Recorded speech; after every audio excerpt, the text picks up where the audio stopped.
Immunology Insights, Basics and Beyond, Chapter 67, Nanotechnology in Immunotherapy. Marcello here. Welcome back to Immunology Insights, Basics and Beyond. In our last chapter, we explored personalized medicine in immunotherapy, how biomarkers and immune profiling help us choose the right immune intervention for the right patient. Today, we zoom in on a technology that can make that precision far more practical: nanotechnology. The core idea is simple. If you can deliver an immune-active drug to the right cells and tissues at the right dose at the right time, you can often get more benefit with fewer side effects. So, let's talk science. What do we actually mean by nanotechnology in immunotherapy? Nanotechnology in medicine refers to engineered carriers typically in the 1 to 100 nanometer range. At this scale, particles can be designed to protect fragile payloads, circulate in blood, enter specific immune cells, and release their cargo in a controlled way. In immunotherapy, nanotechnology is mostly a delivery layer, a way to package immune instructions so they end up where they should act. Why delivery is often the real problem. Many immune-active molecules are powerful but practically blunt. Cytokines can work, but systemic exposure can be toxic. Nucleic acids, so RNA or DNA, can encode almost any therapeutic protein, but they are unstable and would be degraded quickly without protection. And in solid tissues, drugs may simply not reach the right microenvironment. Nanocarriers address these issues by improving stability, concentrating drugs in target organs, and tuning release kinetics. So, what can nanoparticles actually deliver? First, RNA payloads, so mRNA, siRNA, and more. mRNA, so messenger RNA, instructs cells to make a protein, an antigen, a cytokine, an antibody, or even a transient CAR, so chimeric antigen receptor for immune cells. Or siRNA, so small interfering RNA, that can switch off a disease-driving gene.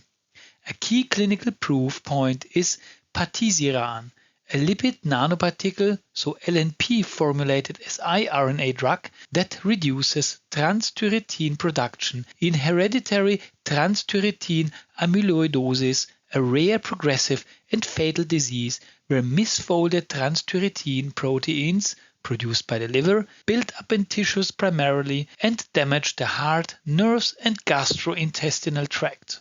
RNA-based delivery is also being explored for gene editing components, so for example guide RNAs and mRNA for Cas enzymes, which we will cover in detail in the CRISPR chapter. Second, they can deliver DNA payloads, plasmid DNA, or minimized DNA such as minicircles. DNA is generally more stable than RNA and can drive longer expression, but it must reach the nucleus to work.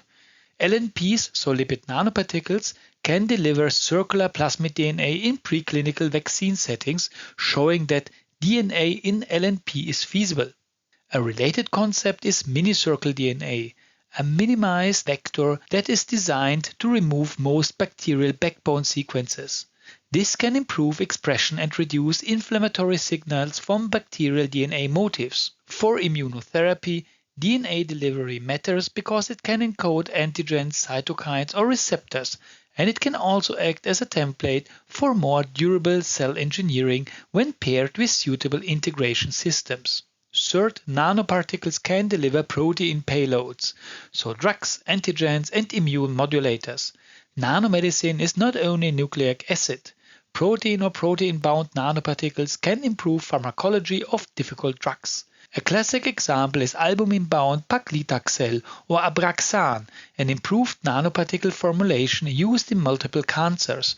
Abraxane is primarily used to treat various cancers, for example advanced pancreatic cancer, metastatic breast cancer, and non-small lung cancer, so NSCLC, by inhibiting the growth and division of said cancer cells. In immunotherapy, protein payload approaches include antigen formulations and local delivery of immune agonists where systemic exposure would be unsafe. using particles to keep activity concentrated in the right tissue compartment. Here are some key nanoplatforms you will hear about. To keep it simple, most immunotherapy nanomedicine is built on a few platform families. First, lipid nanoparticles or LNPs, ionizable lipids plus helper lipids, cholesterol and PEG lipids, excellent for RNA delivery due to endosomal escape and increasingly explored for DNA-sized cargos with typically strong uptake by liver and antigen-presenting cells. Second, polymeric nanoparticles, biodegradable polymers that enable controlled release and co-delivery, for example antigen plus adjuvant, often offering better depot effects and tunable release kinetics. Third, protein-based nanoparticles, often highly biocompatible carriers like albumin for small molecules or immune modulators with favorable safety profiles and well-established clinical manufacturing. And fourth, virus-like particles or VLPs, non-infectious shells that mimic viruses and strongly stimulate innate sensing, enhancing antigen presentation and B-cell responses without viral replication. Now let's look at nanotechnology in vaccines and cancer vaccination. Vaccines are the most intuitive use case. LNP vaccines work because the particle protects the payload and promotes uptake into antigen-presenting cells, especially dendritic cells, which then prime T cells and antibody responses. This logic is now applied to therapeutic cancer vaccines, where mRNA or DNA can encode a menu of tumor antigens or neoantigens, often combined with checkpoint blockade to keep the induced T cells functional. Nanotechnology also enables local immune activation. Potent innate immune stimulants such as TLR agonists, so toll-like receptor agonists, and STING agonists, so stimulator of interferon gene agonists, can be too inflammatory if they spread systemically. Packaging them into particles and delivering them locally, for example into a tumor or tumor-draining lymph node, aims to heat up cold tumors and improve T-cell priming and infiltration. Now, let's look at cell and gene therapy with ex vivo and in vivo engineering. Nanoparticles are increasingly important for engineering immune cells, both outside and inside the body. First, ex vivo engineering, so outside the body. Instead of viral vectors, nanoparticles can deliver mRNA or DNA into T cells ex vivo for transient or stable CAR expression. Useful when you want reversibility and avoid permanent genome integration, or if you want to stably integrate without using a viral vector. In comparative studies, LNP-based delivery has been explored as an alternative to virus transduction and electroporation in CAR engineering. Ex vivo nanoparticle delivery is also being studied for other immune programming tasks, such as expression of receptors, cytokines, or gene editing components, because it can be tunable, scalable, and potentially gentler than some physical transfection methods. And second, in vivo engineering, so inside the body. The more futuristic but rapidly developing idea is to generate engineered immune cells directly in the patient. Recent work in animal models shows that targeted LNPs can deliver mRNA, DNA, or other cargo directly to T cells in vivo, and when combined with transposase technology, for example, could generate stable CAR T cells directly in the patient. If such approaches become safe and controllable in humans, they could reduce weeks of centralized manufacturing and open the door to faster, more accessible cell therapy. But how do nanoparticles actually reach the right tissue? Targeting is one of the hardest problems, especially for in vivo gene and cell therapy, and there are three main strategies. First, passive targeting. In some solid tumors, nanoparticles can accumulate through the enhanced permeability and retention, so EPR effect, leaky tumor vasculature plus poor lymphatic drainage. This effect exists, but it varies strongly between tumor types and patients, which is one reason clinical outcomes can be inconsistent. Second, natural organ tropism by design. Many LMPs naturally accumulate in the liver after intravenous injection.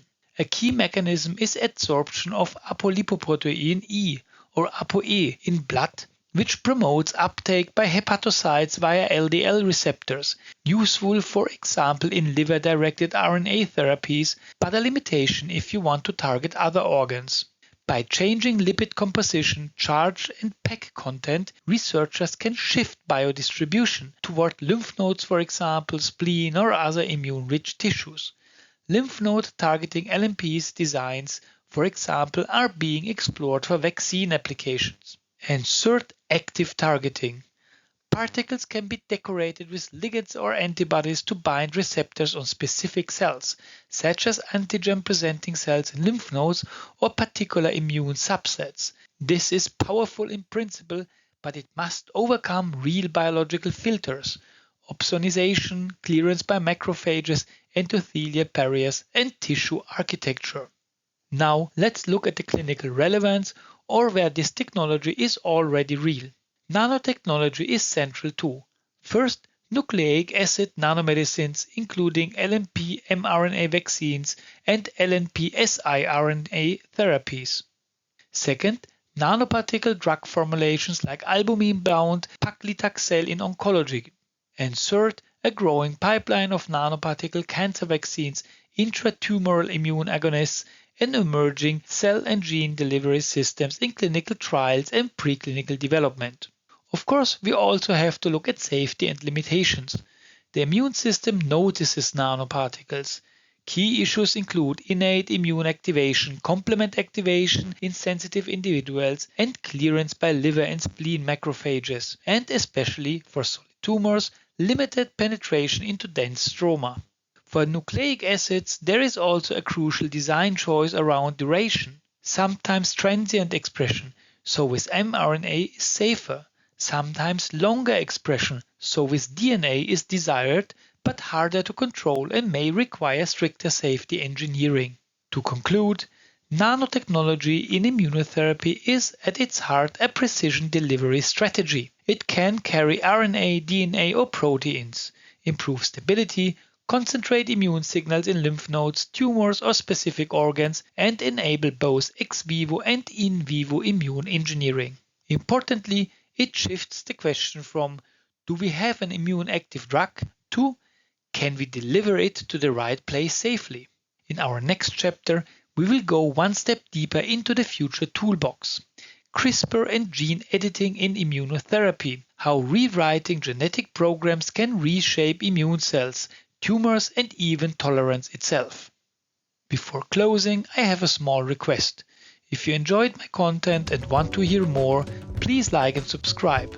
It's a small step for you, but it helps me a lot. So thank you for listening and see you next time.